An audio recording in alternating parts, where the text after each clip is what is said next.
Welcome to Agency Acquisitions and Exits. I'm your host, Peter Lang, and today we're diving in with Brent Weaver, newly minted, 7 months, CEO of E2M. E2M just acquired Dot & Company, Taylor McMaster's client account management powerhouse. In this episode, we break down why this was the right fit, how the deal got done, and how he followed the steps that I recommend everyone take for doing M&A. Let's dive in.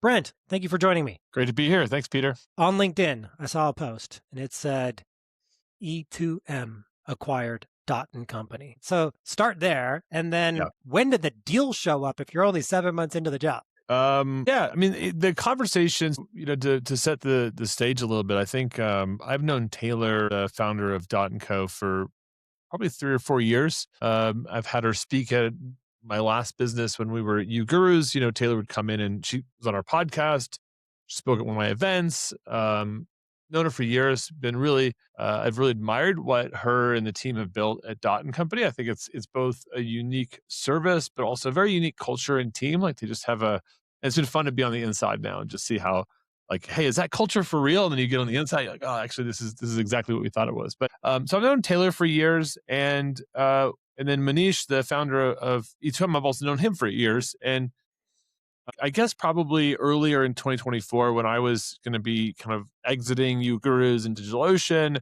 started having conversations with Manish. And it was actually during that time that I became made aware that there had been some light acquisition conversations, to the point that Manish actually was asking me if I would, if they did end up following through with that acquisition, if I would be interested to kind of, step in and help run that company. And that was kind of one of the ideas that we had together in terms of how we could work together. And that conversation, he's just casting the net and the bait for you, isn't he? Right. Like, and so, because you need, like, I think with any kind of business, you need to have a driver of that business, and somebody that's going to really, like, push things forward, like, day to day, and not just manage it, but really, like, drive growth. And I think his, Manish's vision is to really build, this ecosystem of businesses that are supporting agencies. And I think, he certainly isn't going to be CEO of those companies from his office in India. And, so that was part of the initial conversation. So I was aware that it was definitely on the table. Now, my conversation with Manish and the leadership team ended up turning into, what if I joined E2M as CEO? And so, that conversation kind of changed a little bit, and they put the acquisition conversation with Dot kind of on ice, because it was like, okay, let's first bring Brent in as CEO of E2M, and then let's look at future opportunities. And so, gosh, probably after like 4 months, so we did our Vistara AI event in September. So a few months after joining, and then after that, kind of reached back out to Taylor and said, hey, feeling pretty good about what we've got going on with E2M, and I think it'd be a good time for us to pick that conversation up and start seeing if this is still on the table. And so I think in a way, and this has happened to me on most of my acquisitions, where both on the buy side and the sell side, where there's these, like, really long kind of courting phase where there's lots of discussions, there's lots of open and transparent back and forth. They were pretty gracious to kind of friendly, but also even, like, before an official due diligence process started, they had shared a lot of numbers and a lot of kind of what the business was, even before we even put an LOI on the table. And so I think there was just so much trust going into that relationship, and I think that made it both, like, fun and energizing, but also it really helped to build confidence through the decision making process to know, like, is this actually something that we want to follow through with? So. Yeah, it was a good process. You had a crazy first 6 months. I have to say, aren't you like do no harm? Spend the first 90 days not doing anything. You're speaking onto the event stage. You're starting due diligence on it, on a paused acquisition target. Brent, that's a lot for the first quarter or two. We've kind of talked about that. Like, I feel like there's this, I don't know if you've ever had, like, met friends or business relationships where you kind of feel like you can't remember a time when you weren't working together, right? And I think that's kind of how Manish and I feel now, and Ronik and Kushbu and just the overall leadership team. It's like, haven't we just always been working together? And we're like, oh wait, it's only been 7 months, but it feels like there was that. And I think that comes from that, like, really tight cultural fit, that when you align on values, it's like your whole personal history and everything that you know about running a business or about doing stuff, it's like they all kind of meld together like very quickly. And so I think we've been fortunate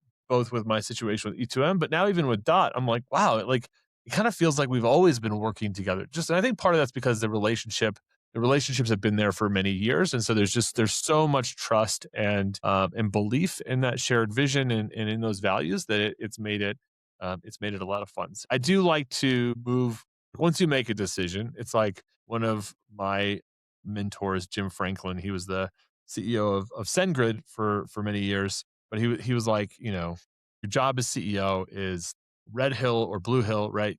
Choose which hill you're going to go Choose. take, and then once you choose, like you go, like you get the troops, like you go and you figure that thing out, right? And you don't waffle on your decisions. You don't get halfway up the red hill and then go, well, maybe we should go back to the blue hill. And then you go back and then you go back. And, so we do try to make a decision, and then we get like, make sure that we're all aligned. And then it's like, all right, let's go, let's do this. Right. And then we go kind of all in and we get it done. Had E2M done any acquisitions before you showed up? Well, so I was co-founder of Unlimited WP. It was a white label WordPress company. I wasn't, had no, Ronick was the co-founder. He was the CEO of that business. I was running UGurus at the time, working at DigitalOcean, and that company ended up exiting to E2M. And so that was where like my relationship with Manish went a little bit deeper. We weren't just like, he wasn't just a sponsor of our podcast anymore. We actually had like a little bit more of a commercial relationship.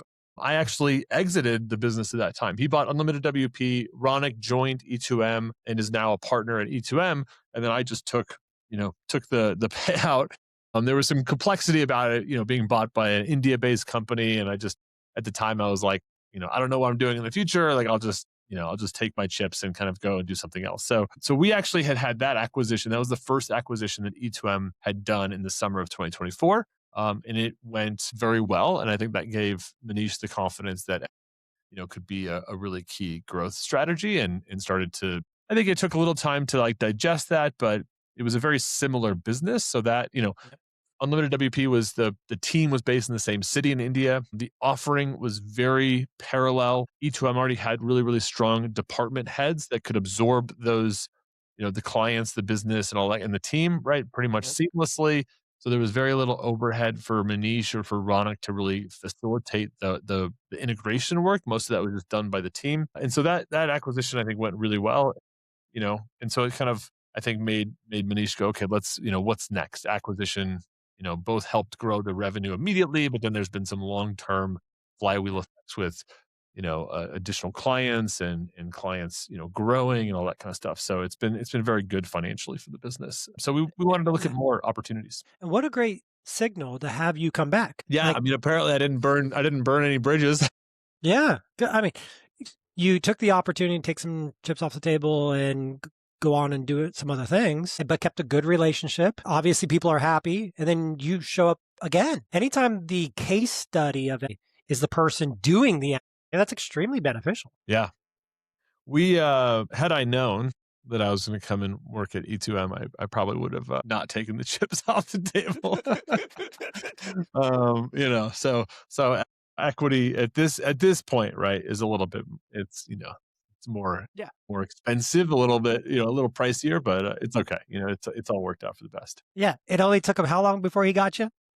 Yeah, right. I mean, I guess it's weird too, right? So I guess we sold in the summer of 24, and then I joined the team in the summer of 25. So it was a year. Okay, so you're very familiar with the business. You even have the partners and personnel that are very much the same. You show up, get to work right away. How soon was the deal reactivated when you started? I think it was probably, I mean, it was probably like October-ish, right? Probably October kind of started to, bring up the conversation again, like, hey, let's take another look at this. And then it was some back and forth. Hey, let's get an update on financials and some of these questions that we had back in the early spring. And then, once we got those, I was in India, November 10th to 20th. And while I was out there, we had a few deals that we were looking at together as a leadership team. And we, looked at the Dot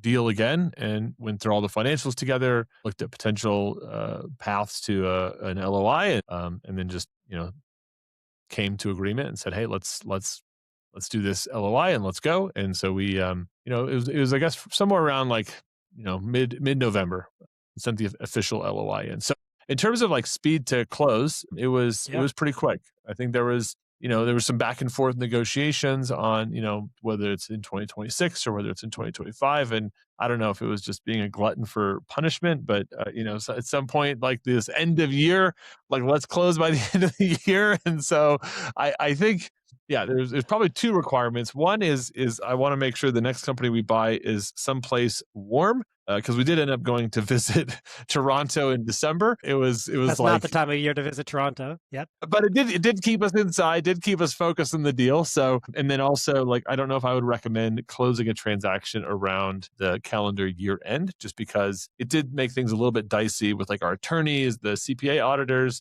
just the overall like deal team. I think we kind of all ended up having to sacrifice a little bit of our holiday times to make that happen. So I probably was working half to full days, from all the way through December and now into January. So there was time that I had kind of planned to take off. I took off like Christmas Day and New Year's Day, but otherwise it was pretty much like closing the deal. So Yeah. The typical advice is there's a reason why M&A slows between Thanksgiving and the winter break. And that's because all the people who support a transaction would like to be with their families, Brent. yeah, Which it's possible but I saw our attorney's hourly it looked a little different on the final invoice than his usual hourly. So I think he's just fine. Yeah. But I did the same. So I closed on the 31st of December, and worked on the deal. It's a lot. It's a lot. And it's very casual because you're taking phone calls and you're not always in the same spot. It doesn't feel like normal work in progress during that time of year. So Manish was in India. Taylor's in Halifax. Our attorney was on vacation in Vietnam. I'm in Denver. The CPA we had auditing the account, our E2M CPA is in New York. The CPA that we had auditing the account is based in Toronto. So I don't know if we could have, yeah. So everybody figured it out. I think it miraculously came together, which is I think it all worked out. Give us insights into the strategy, because it sounds like the deal that got you into the business, E2M, was the Venn diagram overlapped quite considerably. So you're looking at a variety of different deals, Dots at one of them. How are you thinking about M&A? How does this fit into the strategy? And what were the buy box criteria that you were checking to move forward with? Yeah, and we've got like a few things that we'd love to see. I mean, one is, just business growth, growth through acquisition. So looking at agencies that have a very similar service profile as E2M is probably, 80%, 90% of the deals that we're looking for. The other deals that don't fit that profile are, the ideal customer profile is identical or is at least maybe upmarket or downmarket with what we currently are looking at. So in that way, Dot and Company had a very similar ideal customer. We already had some client crossover. There are E2M clients that use Dot. There are Dot clients that use E2M, right? So we knew that there was a fit in terms of customer. When we talked to E2M clients about some of their biggest pain points and also what we experience sometimes for our delivery clients where we're building websites or doing digital marketing or we're doing AI services, a lot of times the agency owner kind of sits in that account management seat and they're their own worst enemies in terms of, they love the control. They want to have the relationship with their clients, but then that also limits their growth. And we see that through, maybe we're not getting projects or tasks assigned as quickly as we could if there was a dedicated person in that seat. Maybe we're not getting client feedback as effectively as we could. Maybe the agency owner doesn't have enough time to send the weekly reports to their clients to show them the results that they're delivering, right? And so we see this on our side doing the back end delivery. And so we know it's a pain point. We've surveyed our clients. They told us that, if we could offer this type of services, actually meeting with their end clients and doing the account management, they'd be very much interested in that offering. And so we were seeing some really positive signals from our team. And then there's the brand component of that, like Taylor is staying on. She's going to help us to grow the brand. Dot has a very great reputation in the marketplace. They have a lot of really cool like marketing, and they have a podcast, and they have a big list of agencies, right? And so again, that's just us kind of growing our ecosystem tent a little bit, where they have like Right. there's a lot of Dot fans, and we hope that those fans will, also take a look at E2M. So there was seeing us being able to expand our services with an adjacent service, kind of vertically integrated, and then hopefully kind of growing our awareness engine. And we've seen that immediately. The announcements all went out this week, and it kind of filled the funnel on both sides of the business. A whole bunch of people have now reached out to Dot and said, "Hey, we saw the E2M news. We'd love to talk to you." And then a whole bunch of people from Dot reached out to E2M and said, "Hey, what's this all about? We want to see, maybe we could use their team." So it very quickly validated that this was like a kind of a good match. Yeah, it's also going to help stimulate the M&A funnel. Anytime you can show proactive opportunities for these types of deals, people start going, "Ooh, maybe I should casually become friends with Brent again." I did get a few LinkedIn requests. I haven't followed up with everybody, but so far I don't have anybody throwing their business at us quite yet. But yeah, I mean, I hope to. I mean, I do have agencies that reach out to me a lot about acquisitions, and I try to connect them. I mean, we have a very specific profile. We're looking for white label agencies, people that serve the agency avatar, right? The agency persona. That's 100%. We are all in on that as our ideal customer, right? We're not looking to buy any agencies that are doing direct to client work. It's like the white label model is kind of our chief constraint. But that being said, I've been in this industry now for 25 years, and I have a lot of connections. And so people reach out to me all the time about like, "Hey, I'm thinking of sell. What's your opinion on this?" And I mean, to date, I give them my 2 cents. And if I can connect them with somebody who I think might be in a buy situation or a sell situation, I do my best to do that. You implemented a tactic that I suggest prospective buyers do, which is they go, "How do I define a buy box? What should be my first acquisition?" And having overlap in the client side is very valuable. And asking them, surveying them, "What would you like us to help you with that we don't help you with today?" reveals an immediate opportunity for you to bolt on a service that is complementary, that you can add value post deal. And you are a great example of that. What else are the clients saying they want from E2M that you don't offer today, that if an agency's listening to that, that's them, they should connect with you on LinkedIn? Yeah. I mean, there are a handful of services that we don't currently offer. I mean, we do a good amount of design work. It's not a huge part of our business, but I mean, anything that's kind of in that white label design space, white label social media. We've got a very quickly growing white label paid media team, but we just started offering paid media last year. So we've got a great team there, but I think both from like a team acquisition and client and revenue acquisition, and maybe even some IP acquisition. I mean, very interested in kind of that like paid space. Our AI services team has grown very quickly. We just launched those services last year. That team is now past the 50 team member mark, and we think we'll probably be close to 100. If not by the end of this quarter, definitely by the end of half one of this year. So that's an area where we are very interested in like rapid expansion, and would love to entertain opportunities. And then also just within the core website digital marketing space within E2M's history, right? If there's somebody that is doing something similar, and they have great clients and a great team and a great system, and they have a great business, right? There's like good positive revenue growth, EBITDA. We're certainly would love to take a look. All right. Jumping into the deal a bit. Taylor hadn't sold a business before, right? This was her first opportunity. I think this was her first. Yeah. Yeah. So you had built a personal relationship, a kind of an informal, casual discussion around the potential of the businesses together. When did the LOI? When did the formality kick in? Whoa, so we can kind of follow the sequence of events.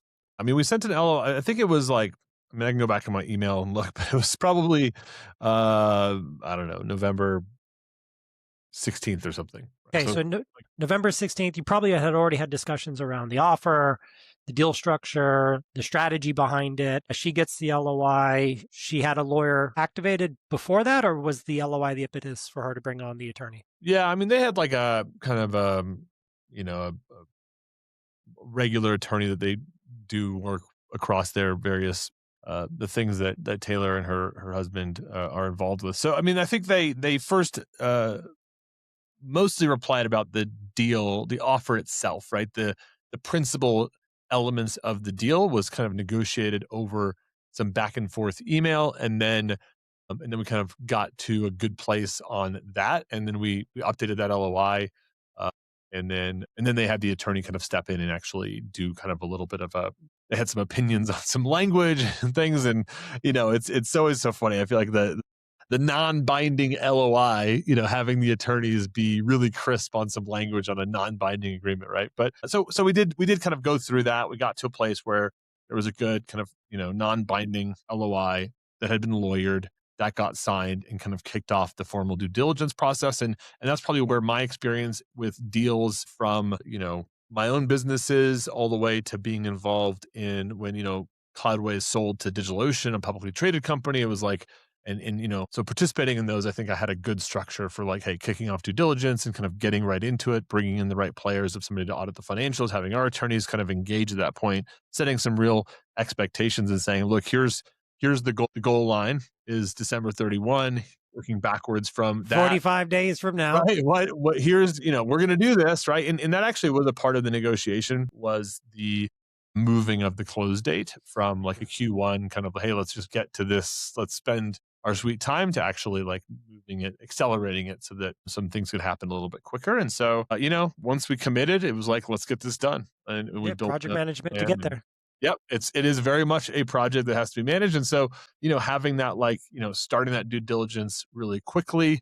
And it's always, in my experience, right, like you can really tell how well a business is run by how quickly and easily it is for them to, get all of the items from the diligence process and how well they know that stuff. So, that's something that I was impressed with, within 2 days, 2 business days, we had pretty much a completed due diligence folder, and we could kind of start going through and poking around and asking questions and verifying things, and then in parallel we're working on like a purchase agreement. And so those things are kind of all happening. We're doing the due diligence, we're doing the purchase agreement. One thing that I think helped a lot was kind of mid December, we did an in-person working session for 3 days. It was Manish and Ronak flew out from India. I came up from Denver. We all met in Toronto. We had, Taylor and Jamie. We had their head of operations, and we had their kind of assistant to Taylor, chief of staff. They all got read into the deal. And so it was like we had this really good working group for 3 days and just, worked on kind of rounding out diligence, but also starting to kind of envision like, what's the first 90 days look like? What are the things we're going to focus on? What are the priorities that we want to do with this business? And I think that was, we didn't have a signed deal yet, but we were already thinking about like, what does growth look like? How do we help clients? How do we take client results to the next level? What does marketing look like? How do we leverage and get the most out of this amazing team that we're going to be integrating, right? And so we got to have all these really cool conversations, and I think that built the confidence to really just make sure, like, hey, this is happening. We're going to do this, and then the last, the last 10 days or so was, I don't want to say it was like touch and go, but I mean, certainly when, attorneys do attorney things, right? They start to crescendos to a point of tension on the final bits. Yeah. Yeah. It's like, and then like their attorney was on vacation and like getting the purchase agreement, like, red line feedback. And then, we were also, we were doing a share purchase. We purchased the company outright. So we have a Canadian, subsidiary now. And so the Canadian companies, it's beneficial for that share purchase more so than even the US entities. So did that change the complexity of your evaluation? Because this is your first Canadian entity, of course. Yeah. We had to figure out all the stuff with like the like, what is it? The joint stockholder, like department or whatever. Had to learn a whole new set of terms and acronyms, right? Yeah. To operate a business in Canada versus buying the book of business and just immediately integrating it into our US operation. So we opted to keep the company there and continue to operate that as a subsidiary. And so, that definitely has increased the complexity a little bit. It's decreased the amount of integration time because we're not having to like bring like, stand up a new bank account, all the things that you need to transfer the assets over. To, like, release all of the employees and then immediately hire them. You don't have to go back to all the clients and get their agreement to transfer all the contracts, right? And so I think in some ways, right, like the immediate impact has been less work to do some of that stuff. But overall, I mean, we'll see. I've never actually done this will be my first share purchase versus an asset purchase. Something I want to highlight that you followed most of the best practices that exist within M&A, Brent. So I mean, Is this where you tell me, Peter, what stated we do better? No, you stated it like par for the course. All these things that are the best practices. Number one was as soon as you had the LOI, you hosted a project management kickoff. Say this is due diligence. I'm organizing the troops. We're setting a date, and we're going to work towards that date and make this a priority, which many don't do. They just wait for the lawyers and wait for these outside contributors to do their part. And I think that says so much about why you were successful getting the deal done in the timeline you did. You took the lead on that. You drive growth in the business, both organically and inorganically, and you drive it through these opportunities. The second one is you had a seller who is well prepared. So a lot of the component parts of due diligence is the requirement of the seller to prepare something for the buyer to review, and that can create delays. Weeks can go by as they're organizing and waiting for things. Taylor was prepared, which made it more efficient for you. And then, of course, the big one is you're doing things in parallel. You don't look at it as a series of sequential events that cascade. You're like, for us to meet the timeline, we're going to work on these things as parallel projects. And then you did the best thing, Brent. You did preliminary integration planning in person while the deal's in progress. Not only does it increase the probability of close, it increases the probability of value creation after the fact. So Brent, you actually followed the playbook. That's good. A plus, and to think of it as one of your first deals in this new company, it just says so much for the potential of companies to be welcomed and have a really professional and well-run process if they do deals with you. So that's awesome. Extremely helpful for the listener to hear an example. And I actually, I guess my gauntlet was selling you gurus to Cloudways. That was from them saying we want to buy your company verbally to closing the deal. That was a 6-month span, and so I learned a lot working with and for those entrepreneurs, and Santi Costa and Akib got it. He they brilliant people, and they really it was a big stress test for our business in terms of what they wanted to see before they purchased the business. And I mean, they really made me work for it in terms of building a vision for what this company was going to look like, post acquisition, and then the back and forth kind of this weekly, we almost had this kind of weekly cadence. Weekly stand-up. Yeah. Of building that plan and building that narrative and really writing out what is. And I remember my first narrative I delivered to them, it was like 38 pages of here's the business today, here's what we can do, here are the options, right? And I think by the end of the acquisition, we distilled that narrative down to, it was a 1-page thesis. It was all killer, no filler, and it was really compelling. Had obviously the lawyers were involved. We had a really amazing broker that was a part of that process. And so he had done lots and lots of deals. So I got to he was representing me and he helped to educate me a lot about, the diligence process and about the different deal steps and how to milestone those things out. And so I think between the Cloudways team and then our broker that I'd worked with, I at least had a pretty good playbook to say, look, here's how we should do this. I think with the first acquisition that Manish did, which when he bought Unlimited WP, he and Ronik were really close, kind of peers. And there was so much trust that there was no LOI. I think at some point, there was a purchase agreement that was executed. It might have been after integration. I mean, it was crazy, man. I was sitting here in the US going, I trust you guys implicitly. So I'm just I'm gonna say, look, you do what you need to do, and I'm just gonna trust that at some point I'm gonna get a check. And so I literally that was it. And so it was a very trust oriented deal.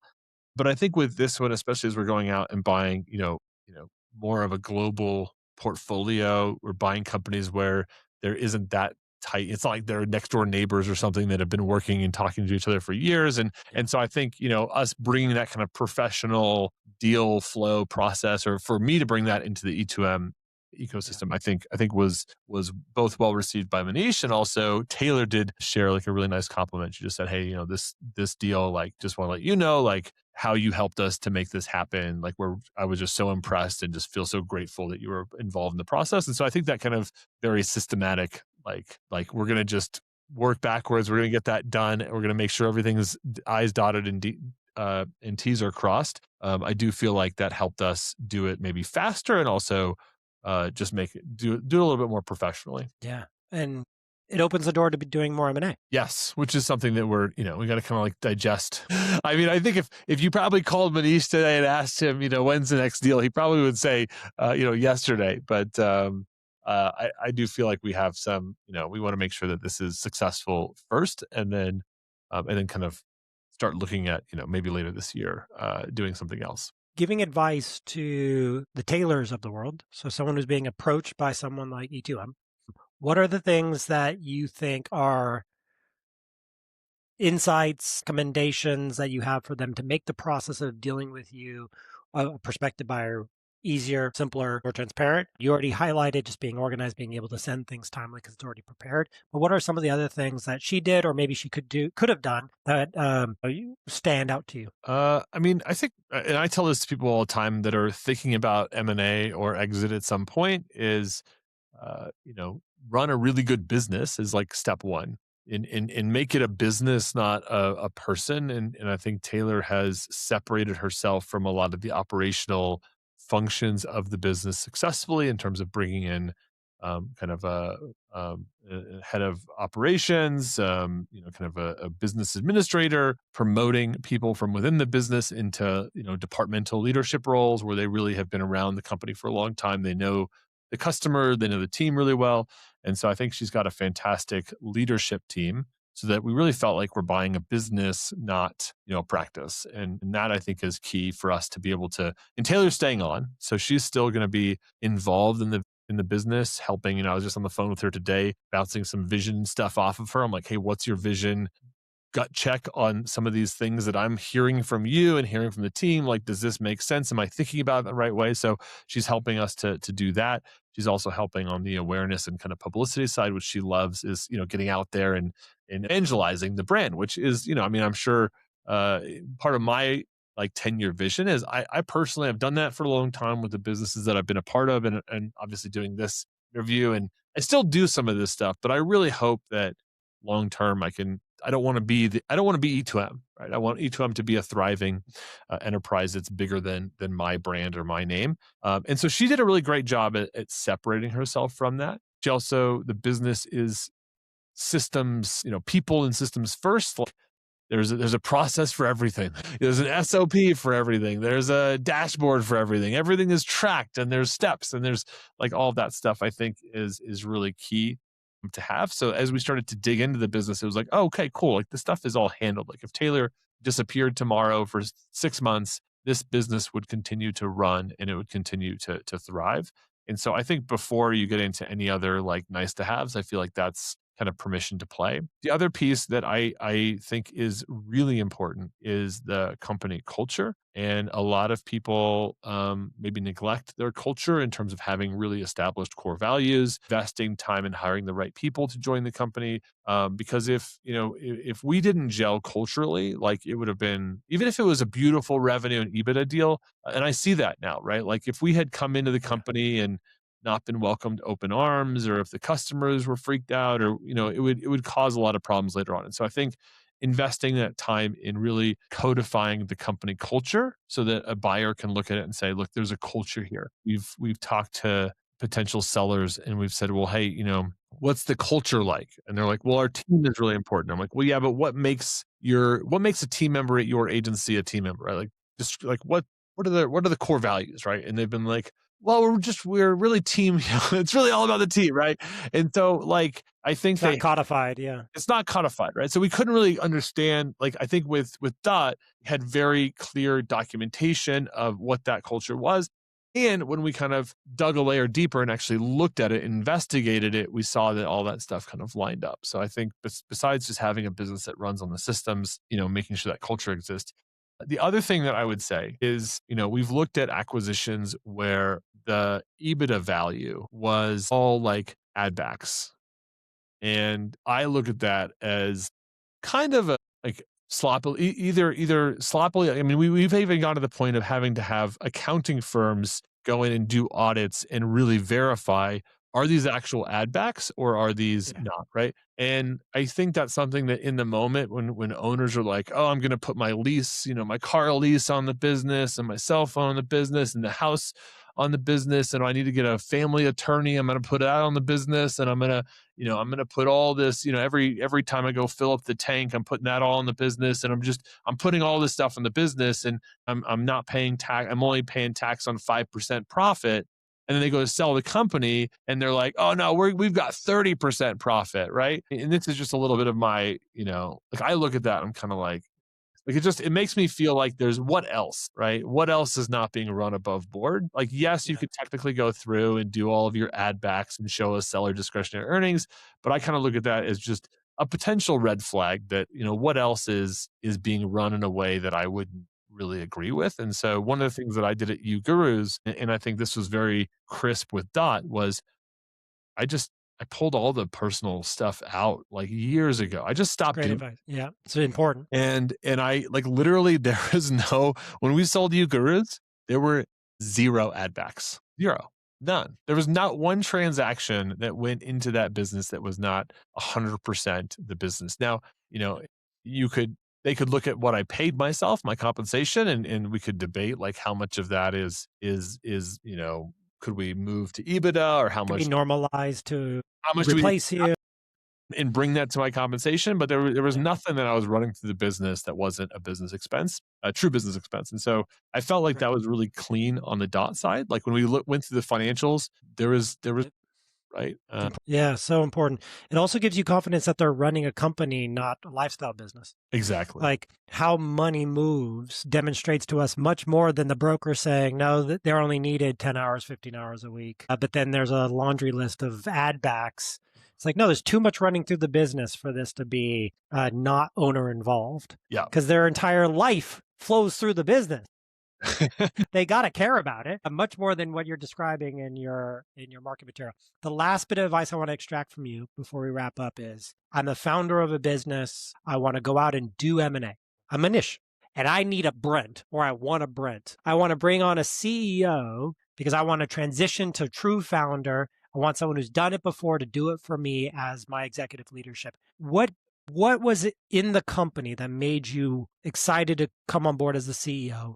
And then for founders who are faced with wanting to do these big, ambitious things, how do they find and recruit someone like you? Yeah, I mean, I think for me personally, the two kind of things that light me up. One is I love working around people that are like better and smarter than I am. And so I think that's a big part of when I joined Cloudways and ultimately DigitalOcean in kind of that courting process was this opportunity going to like stretch me on an intrinsic level? Like, am I going to be learning new things every day? Am I going to feel intimidated by working with people that are just like way above? Like, I really want, like, I personally want to be like pulled up into that next level. There's kind of that, like you are the average of the 5 people you spend the most time with. And so I really just try to pick opportunities that I feel like I'm the least smart and capable person in the room. Like, cause then I'm like, all right, if I just do that, like I know that I will grow and then that'll get me to the next level of my career. And then, so that's kind of one of my prereqs. And then the other is, I definitely love to be around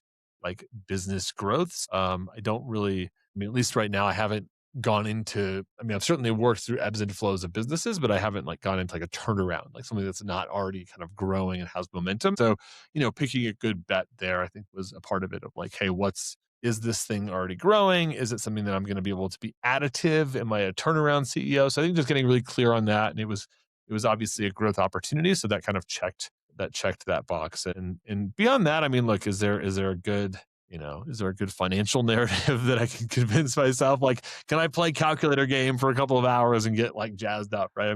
That certainly has to be there. But is there a good culture? Like, do I want to be around these people? Do I want to spend, right now we're putting in 12 to 15 hour, sometimes 16, 18-hour days. Do I want to actually spend that much time with these people, right? Because the money, when you're working an 18-hour day, Only go so far. every day for like, a couple of weeks or months, that it's hard to keep yourself motivated on just a financial, but if I have a fear of letting people down that I'm in this with, that is going to really drive me to the next milestone. And so I really feel that with E2M. Now, in terms of like how to find this, a relationship like this, I mean, gosh, Manish and I go way back. I think I posted something on LinkedIn about like your network is your net worth. And I think there's a lot of the A players like I've found personally, they come through network. They're people that I've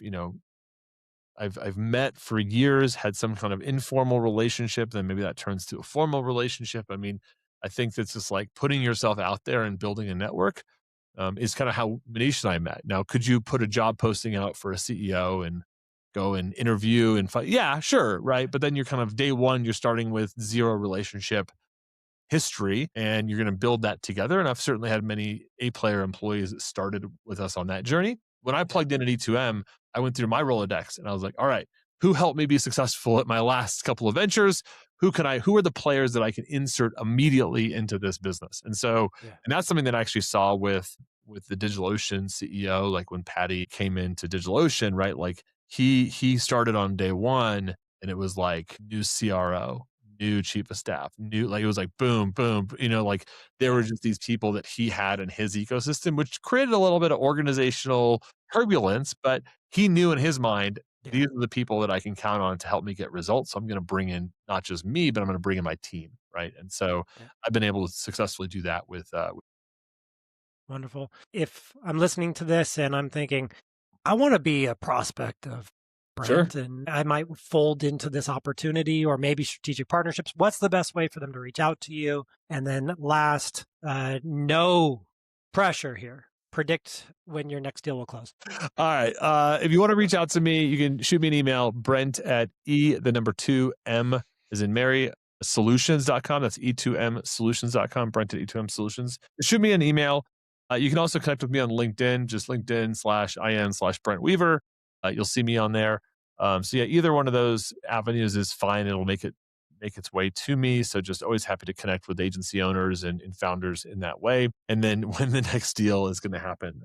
Read those tea leaves, Brent. I think, I mean, I'll give you like I think in 2026, I think if we move to plan, we should close a second deal this year. I don't know if we'll have a second business integrated, but I think we'll do a second one this year at some point. Maybe in Q3. If you ask Manish, she'd probably say Q2. But I think Q3 sounds like it's Q3, Q4 has a good ring to it. Maybe just before closed and done before November 1st, I think would be my preference. You heard it here. Yeah.